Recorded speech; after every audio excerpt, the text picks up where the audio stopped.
भाजप नगरसेवक मकरंद नार्वेकर यांना झालेल्या मारहाणीचं सीसीटीव्ही फुटेज आता माझाच्या हाती लागलेलं आहे।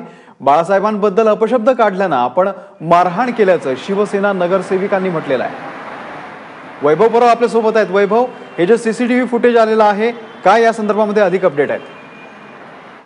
अमोल, आपण काल पाहिलं की राजकीय घमासान आपल्याला एकंदरीत पालिकेच्या सभागृहात पाहायला मिळालेलं होतं। शिवसेनेचे नगरसेवक आणि भाजपच्या नगरसेवकांमध्ये शक्ती प्रदर्शनासाठी स्पर्धा लागलेली होती। त्यातच भाजपचे जे नगरसेवक आहेत मकरंद नार्वेकर यांना शिवसेनेच्या नगरसेवकांनी मारहाण केल्याची काल बातमी आली होती आणि त्याची थेट दृश्य आहेत ती सीसीटीव्हीच्या माध्यमातून आपल्याला हाती लागलेली आहेत। मकरंद नार्वेकर बाहेरून आत येतात, त्यांना धक्काबुक्की झाल्याचं आपल्याला पाहायला मिळत होतं, परंतु इकडे मकरंद नार्वेकर बाहेर जाण्याचा प्रयत्न करतात आणि त्यांना शिवसैनिक अडवताना आपल्याला पाहायला मिळतात। त्याचबरोबर त्यांच्याशी धक्काबुक्की देखील चाललेली आहे।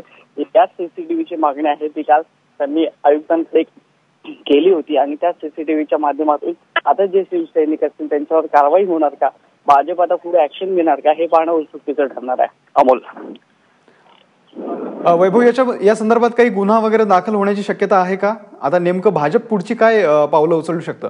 नक्कीच या संदर्भात आम्ही काल मकरंद नार्वेकर यांच्याशी चर्चा केली, त्यांच्याशी आम्ही बातचीत करून जाणून घेतलं की ज्या शिवसैनिकांनी तुमच्यावर धक्काबुक्की केली आहे, ज्या शिवसैनिकांनी तुमच्यावर गुंडागर्दी केली असल्याचा आरोप तुम्ही करताय, त्या शिवसैनिकांच्या विरोधात आता तुम्ही गुन्हा दाखल करणार का? तर यावर त्यांनी स्पष्टपणे सांगितलेलं की हा सर्वस्वी निर्णय आहे तो मुंबई अध्यक्षांचा असणार आहे।